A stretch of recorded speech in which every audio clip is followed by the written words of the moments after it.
शिक्षा वो शेरनी है जो इसका दूध पिएगा वो दहाड़ेगा। इस पूरी दुनिया में गरीब वही है जो शिक्षित नहीं है, इसलिए आधी रोटी खा लेना लेकिन अपने बच्चों को जरूर पढ़ाना। अन्याय से लड़ते हुए आपकी मौत हो जाती है तो आपकी आने वाली पीढ़ियां उसका बदला जरूर लेंगी, और अगर अन्याय सहते हुए आपकी मौत हो जाती है तो आपकी आने वाली पीढ़ियां भी गुलाम बनी रहेंगी। मैं एक समुदाय की प्रगति को उस डिग्री से मापता हूं जो महिलाओं ने हासिल की है। राजनीति में हिस्सा ना लेने का सबसे बड़ा दंड यह है कि अयोग्य व्यक्ति आप पर शासन करने लगता है।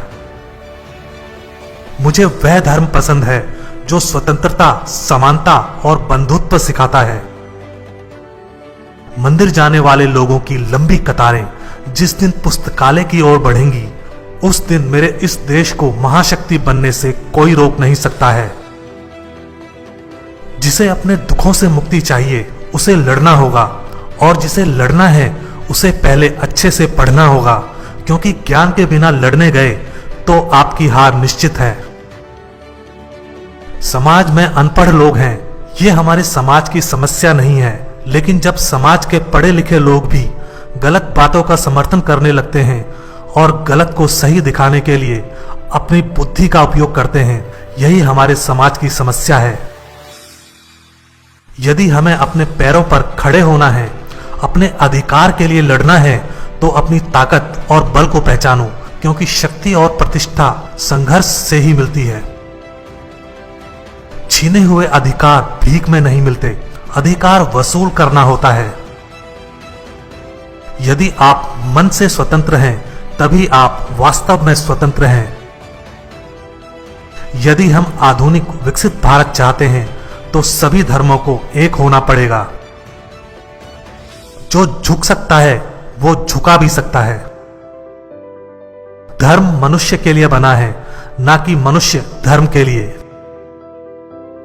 मैं राजनीतिक सुख भोगने नहीं, बल्कि नीचे दबे हुए अपने भाइयों को अधिकार दिलाने आया हूं। आप स्वाद को बदल सकते हैं, परंतु जहर को अमृत में परिवर्तित नहीं किया जा सकता है।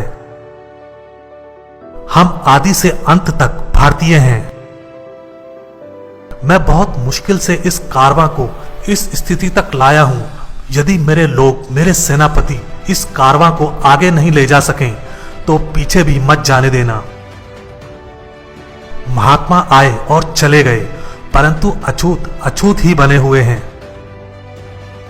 वर्गहीन समाज गढ़ने से पहले समाज को जाति विहीन करना होगा। वे इतिहास नहीं बना सकते जो इतिहास को भूल जाते हैं। मनुष्य नश्वर है, उसी तरह विचार भी नश्वर हैं। एक विचार को प्रचार प्रसार की जरूरत होती है, जैसे कि एक पौधे को पानी की, नहीं तो दोनों मुरझाकर मर जाते हैं। पानी की बूंद जब सागर में मिलती है तो अपनी पहचान खो देती है। इसके विपरीत व्यक्ति समाज में रहता है पर अपनी पहचान नहीं खोता। इंसान का जीवन स्वतंत्र है, वो सिर्फ समाज के विकास के लिए पैदा नहीं हुआ, बल्कि स्वयं के विकास के लिए भी पैदा हुआ है। ज्ञान हर व्यक्ति के जीवन का आधार है। बुद्धि का विकास मानव के अस्तित्व का अंतिम लक्ष्य होना चाहिए। हो सकता है कि समानता एक कल्पना हो, पर विकास के लिए यह जरूरी है। मैं समझता हूं कि कोई संविधान चाहे जितना अच्छा हो, वह बुरा साबित हो सकता है यदि उसका अनुसरण करने वाले लोग बुरे हों। एक संविधान चाहे जितना बुरा हो, वह अच्छा साबित हो सकता है यदि उसका पालन करने वाले लोग अच्छे हों। जो व्यक्ति अपनी मौत को हमेशा याद रखता है, वह सदा अच्छे कार्य में लगा रहता है। अगर मुझे लगा कि मेरे द्वारा बनाए गए संविधान का दुरुपयोग किया जा रहा है, तो सबसे पहले मैं इसे जलाऊंगा। कुछ लोग सोचते हैं कि धर्म समाज के लिए आवश्यक नहीं है। मैं यह दृष्टिकोण नहीं रखता। मैं धर्म की नींव को समाज के जीवन और प्रथाओं के लिए आवश्यक मानता हूं। अच्छा दिखने के लिए नहीं, बल्कि अच्छा बनने के लिए जियो। कानून और व्यवस्था राजनीतिक शरीर की दवा है। जब राजनीतिक शरीर बीमार पड़े तो दवा जरूर दी जानी चाहिए। शिक्षित बनो, संगठित रहो और उत्तेजित बनो। एक महान आदमी एक प्रतिष्ठित आदमी से इस तरह से अलग होता है कि वह समाज का नौकर बनने को तैयार रहता है। राष्ट्रवाद सभी औचित्य ग्रहण कर सकता है जब लोगों के बीच जाति, नस्ल या रंग का अंतर भुलाकर उनमें सामाजिक भाईचारे को सर्वोच्च स्थान दिया जाए। जो कौम अपना इतिहास नहीं जानती है वह कौम कभी अपना इतिहास नहीं बना सकती। महान प्रयासों को छोड़कर इस दुनिया में कुछ भी बहुमूल्य नहीं है। एक सफल क्रांति के लिए यह आवश्यक नहीं है कि असंतोष हो। जो आवश्यक है वो है न्याय, आवश्यकता, राजनीति और सामाजिक अधिकारों के महत्व पर गहन और गहन विश्वास।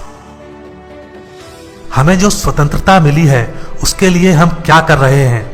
यह स्वतंत्रता हमें अपनी सामाजिक व्यवस्था को सुधारने के लिए मिली है, जो असमानता, भेदभाव और अन्य चीजों से भरी हुई है, जो हमारे मौलिक अधिकारों के साथ संघर्ष करती है। स्वतंत्रता का अर्थ साहस है और साहस एक पार्टी में व्यक्तियों के संयोजन से पैदा होता है। शिक्षा महिलाओं के लिए भी उतनी जरूरी है जितनी पुरुषों के लिए। आज भारतीय दो अलग अलग विचारधाराओं द्वारा शासित हो रहे हैं।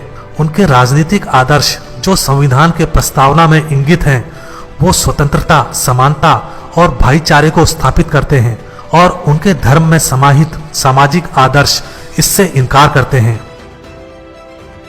ज्ञानी लोग किताबों की पूजा करते हैं जबकि अज्ञानी लोग पत्थरों की पूजा करते हैं। मैं ये नहीं मानता और ना कभी मानूंगा कि भगवान बुद्ध विष्णु के अवतार थे। मैं इसे पागलपन और झूठा प्रचार प्रसार मानता हूं। हालांकि मैं एक हिंदू पैदा हुआ था, लेकिन मैं सत्यनिष्ठा से आपको विश्वास दिलाता हूं कि मैं हिंदू के रूप में मरूंगा नहीं।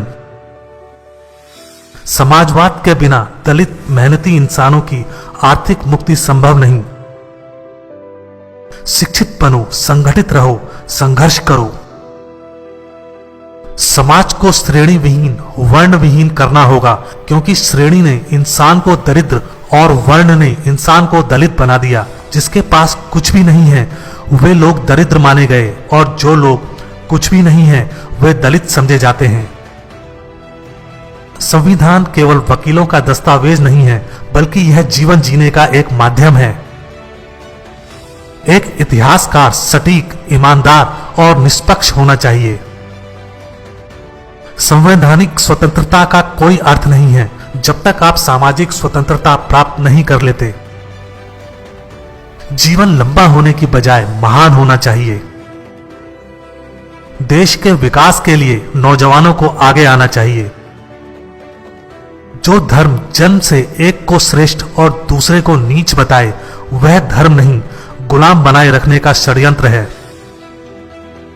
यदि हम एक संयुक्त एकीकृत आधुनिक भारत चाहते हैं तो सभी धर्मों के धर्म ग्रंथों की संप्रभुता का अंत होना चाहिए। मेरी प्रशंसा और जय जयकार करने से अच्छा है मेरे दिखाए मार्ग पर चलो। भाग्य से ज्यादा अपने आप पर विश्वास करो। भाग्य में विश्वास रखने की बजाय शक्ति और कर्म में विश्वास रखना चाहिए। एक सुरक्षित सेना एक सुरक्षित सीमा से बेहतर है। धर्म पर आधारित मूल विचार व्यक्ति के आध्यात्मिक विकास के लिए एक वातावरण बनाना है। इतिहास गवाह है, जब नैतिकता और अर्थशास्त्र के बीच संघर्ष हुआ है वहां जीत हमेशा अर्थशास्त्र की होती है। हमारे संविधान में मत का अधिकार एक ऐसी ताकत है जो कि किसी ब्रह्मास्त्र से कहीं अधिक ताकत रखता है। निहित स्वार्थों को तब तक स्वेच्छा से नहीं छोड़ा गया है जब तक कि मजबूर करने के लिए पर्याप्त बल न लगाया गया हो। मनुवाद को जड़ से समाप्त करना मेरे जीवन का प्रथम लक्ष्य है। उदासीनता सबसे खतरनाक बीमारी है जो लोगों को प्रभावित कर सकती है। देश के विकास से पहले हमें अपनी बुद्धि के विकास की आवश्यकता है। न्याय हमेशा समानता के विचार को पैदा करता है। पति पत्नी के बीच का संबंध घनिष्ठ मित्रों के संबंध के समान होना चाहिए। हिंदू धर्म में विवेक, कारण और स्वतंत्र सोच के विकास के लिए कोई गुंजाइश नहीं है।